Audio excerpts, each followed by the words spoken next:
Hola amigos, ¿qué tal? Nuevamente aquí con ustedes para traerles este nuevo video que trata sobre el tema de ciclotérmicos de la soldadura. Bien, como sabemos, al realizar una junta soldada por fusión, estamos aportando calor al metal base o a las piezas a unir. Por lo tanto, es algo inevitable que se dé el ciclo térmico. Los ciclos térmicos en la soldadura son los procesos de calentamientos y enfriamientos localizados e inevitables en la soldadura por fusión. En esta imagen podemos apreciar que el calor generado o aportado por la fuente al formarse el arco eléctrico, este calor es lo suficientemente alto para fundir los metales a unir, pero este calor no se queda en un solo punto, es transferido por el metal base. En esta imagen podemos ver una curva isotérmica en donde el punto donde se aplica el arco alcanza altas temperaturas, mientras que a sus alrededores la temperatura, que inicialmente era la temperatura ambiente, irá incrementándose ya que el calor se transfiere a través del material. En esta imagen podemos ver cómo la fuente de calor de soldadura al momento de soldar, si tuviéramos un material que no conduciera el calor, entonces el calor en este punto sería muy alto, que llegaría a fundir el material.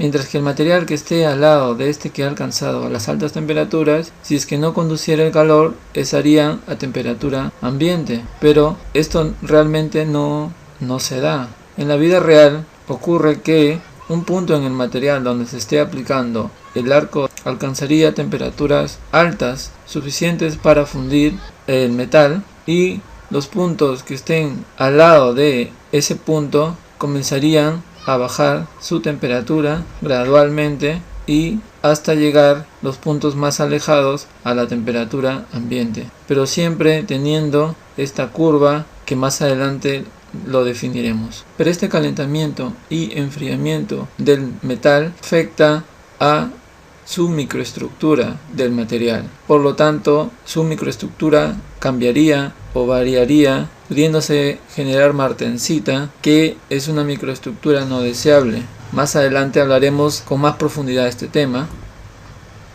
Y a su vez, la microestructura afecta también a sus propiedades mecánicas del material, pudiendo provocar fracturas o desastres de los productos fabricados. El ciclo térmico también provoca variaciones dimensionales y tensiones residuales en el material.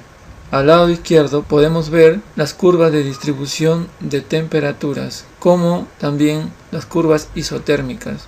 De las curvas de distribución de temperatura podríamos decir que en el punto A del material fundido alcanzaría temperaturas muy altas, mientras que en el punto B se alcanzarán temperaturas más bajas, y conforme nos vamos alejando del material fundido, la temperatura será cada vez menor. Esto sería la primera curva de distribución de temperaturas, pero a medida que el tiempo va pasando, la temperatura en este punto A va disminuyendo, y de igual manera en el punto B y en el punto C, pero serán mayores en estos dos puntos que en la primera curva de distribución. Y para un tiempo de 3 segundos, aquí la temperatura seguirá disminuyendo gradualmente, y en el punto B la temperatura seguirá aumentando. Sí, esto ocurre porque el calor se va transfiriendo poco a poco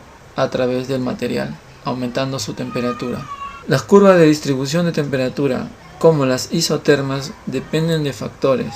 El primero depende del baño fundido. El baño fundido es un foco de calor que depende de la intensidad de corriente, del voltaje y la velocidad de avance. Entonces estas curvas, por lo tanto, estas curvas de distribución de temperatura van a depender de la intensidad de corriente, del voltaje y la velocidad de avance, ya que de estas dependen el calor aportado.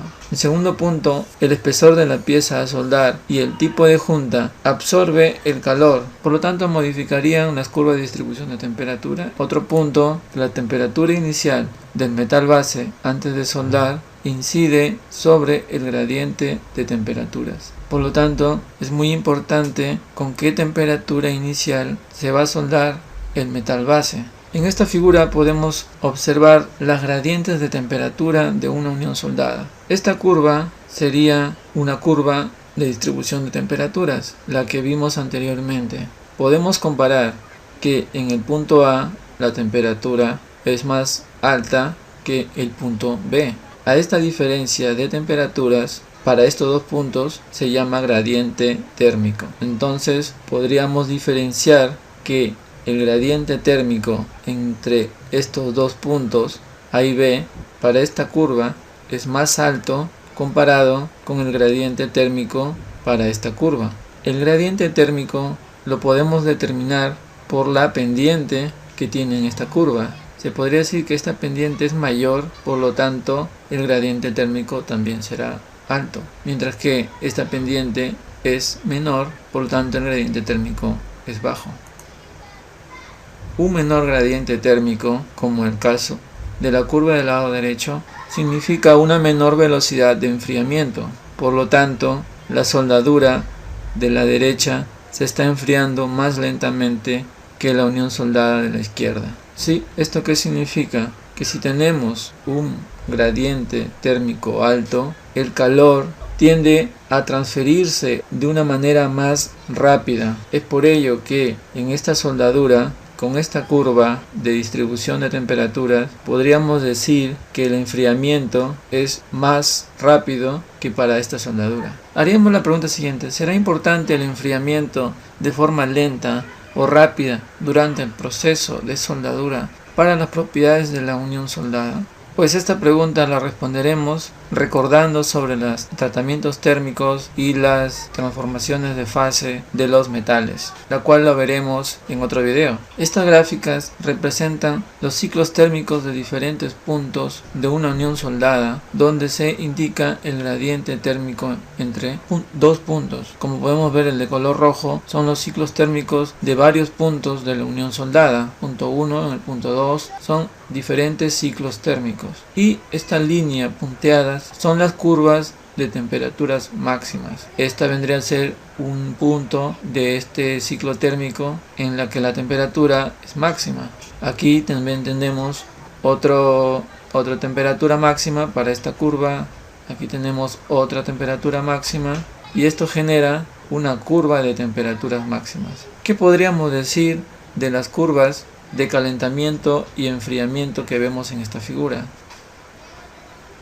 La velocidad de calentamiento es mayor que la velocidad de enfriamiento. ¿Por qué podemos deducir esto? Porque aquí es mayor la pendiente que en esta curva. Por lo tanto, la velocidad de calentamiento es mayor que la de enfriamiento. También podríamos decir que la temperatura máxima alcanzada es más alta cuando más próximo está el punto de la fuente de calor. Esto quiere decir que este punto que está más próximo a la fuente de calor tendrá temperaturas máximas alcanzadas más altas que los puntos que están más alejados de la fuente de calor. Como tercer punto, podríamos decir las velocidades de enfriamiento disminuyen a medida que nos alejamos del baño fundido. Esta curva tiene mayor pendiente que esta curva de enfriamiento. Por lo tanto, podríamos decir que la velocidad de enfriamiento para el punto 1, que está más cerca a la fuente de calor, su velocidad de enfriamiento es mayor que para el punto 5, donde su velocidad de enfriamiento es mucho menor. Bien, eso es todo para este primer video sobre ciclotérmicos de la soldadura. Gracias por ver este video y no se olviden de suscribirse a mi canal y comentar. Hasta luego.